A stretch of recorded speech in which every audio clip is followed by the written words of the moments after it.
A single red blood cell can carry up to 250 million hemoglobin molecules.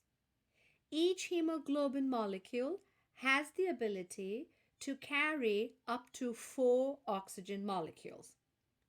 This is because each hemoglobin molecule is made up of 4 globin chains, which are made up of amino acids, 4 heme molecules, those green circles that you see, and the yellow dots are the iron.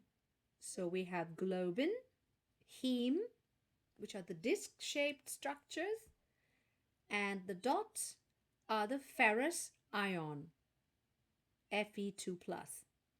This ferrous ion is what grabs the oxygen molecule. So a single hemoglobin can hold up to 4 oxygen molecules.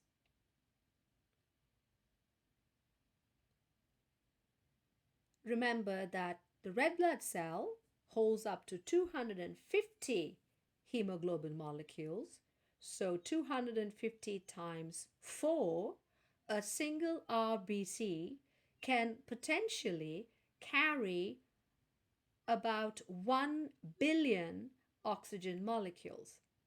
So whenever you increase the number of RBCs, you're increasing the oxygen carrying capacity of blood. Clearly, the iron is the most important part of the hemoglobin molecule.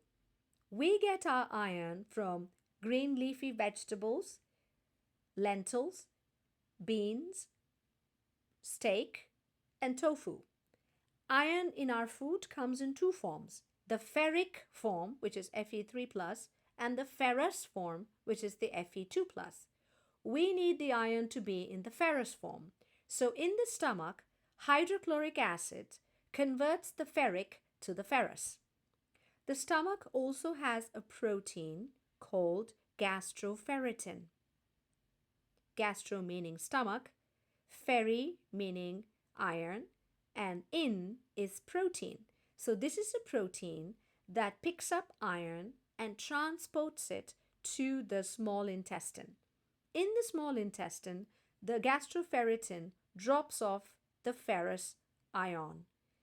The ferrous is now absorbed, and in the blood there is another protein called transferrin. The function of transferrin is to bind the ferrous, the free ferrous ions, and carry it to the liver and other organs. First, it takes it to the liver. In the liver, there is another protein called apoferritin.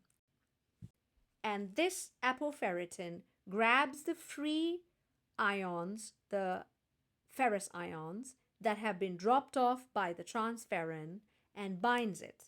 Once the apoferritin binds to the iron, it is now called ferritin.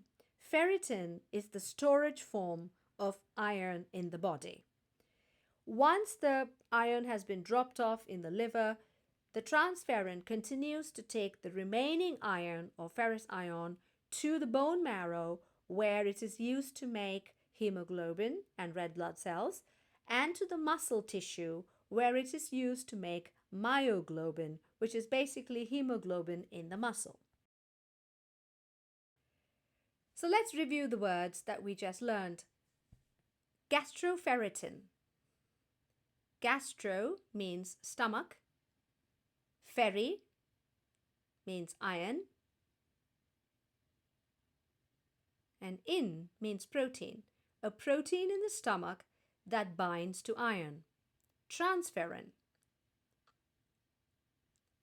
Trans means transport, a protein that transports iron. Then we have apoferritin and ferritin, which are both found in the liver.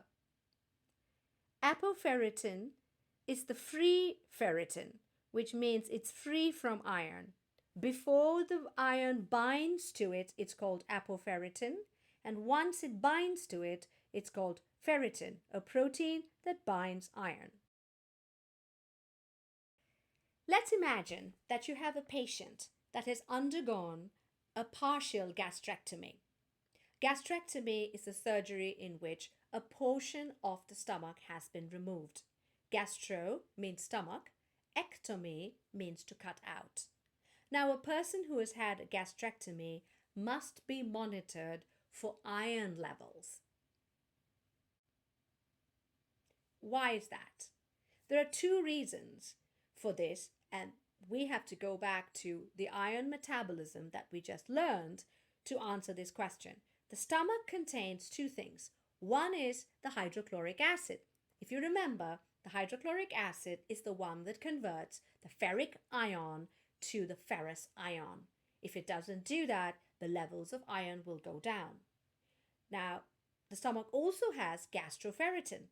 Gastroferritin is that protein that transports the iron from the stomach to the small intestine, in the absence of which the levels of iron in the blood will be very low. So let's take a look at the life cycle of a red blood cell.